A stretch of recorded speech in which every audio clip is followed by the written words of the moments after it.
Bienvenue sur Wapala, votre mag 100% Watersports. Au programme cette semaine, la grande finale du circuit Windsurf PWA avec la remise des titres de champion du monde 2011, le best-of des meilleurs moments de l'émission pour le mois de septembre 2011. Mais tout de suite, on part à la rencontre de la charmante Justine Dupont, la révélation surf française de l'année. À 20 ans, elle vient de remporter le titre de championne d'Europe et se qualifie pour le circuit mondial 2011.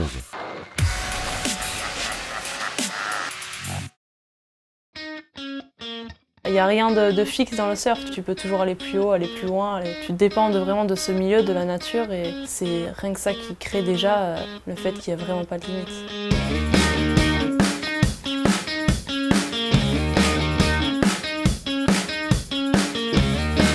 Tu es vraiment beaucoup plus à l'écoute de l'océan, tu dois vraiment analyser tout pour aller dans l'eau, suivant les conditions, les marées, le spot qui change aussi, et puis tu sais que tu n'auras jamais la même session, quoi. Même si la semaine dernière il avait prévu exactement les mêmes conditions, tu sais que le banc de sable il a bougé, même si c'est un tout petit peu, il aura quand même bougé et les vagues ça sera toujours différent et donc c'est vraiment top, la recherche du créneau où ça sera le mieux, quoi.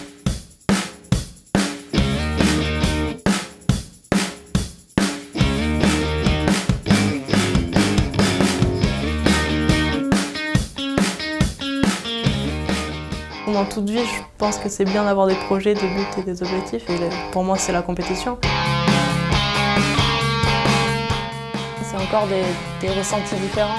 D'ailleurs, en compétition, ton premier adversaire, c'est toi-même. Parce que si tu n'es pas en confiance avec toi-même, forcément, tu ne vas pas être au top. Donc il faut déjà croire en toi et te surpasser toi-même pour pouvoir après surpasser la compétition et forcément gagner.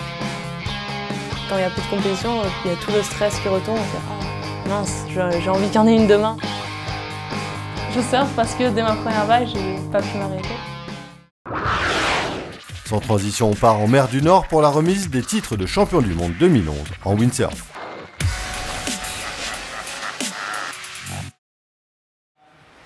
La finale de la Coupe du monde de windsurf se tenait à Sylt, en Allemagne, du 23 septembre au 2 octobre dernier. Malheureusement, les conditions météo n'ont pas permis de valider la moindre manche, la faute à un anticyclone scotché sur l'Europe. Pas de vent donc, mais un temps estival pour célébrer les champions du monde 2011.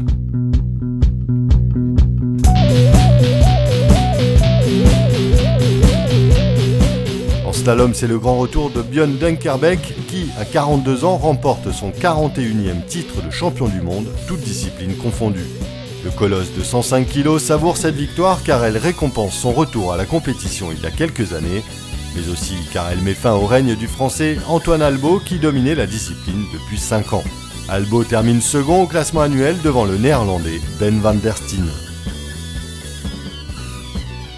En vague, vous connaissez déjà le nom du champion du monde 2011. Il s'agit bien sûr du prodige Philippe Koster qui, du haut de ses 17 ans, fait rentrer la génération des Campello, Traversa et CAD en maison de retraite.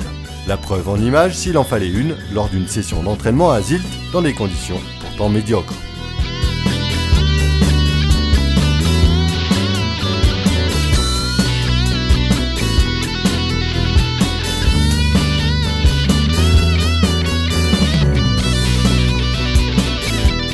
Freestyle enfin, c'est le Belge Steven van Broekhoven qui vient troubler la suprématie des extraterrestres de Bonaire comme Kiri Todd et José Estredo.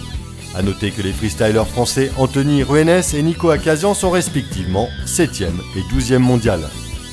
On le voit depuis quelques mois, quand le vent fait défaut, le show est assuré grâce au jet ski permettant aux freestylers de prendre leur élan. Même si ça reste artificiel et que le résultat n'est pas validé, le niveau commence à monter et les images spectaculaires.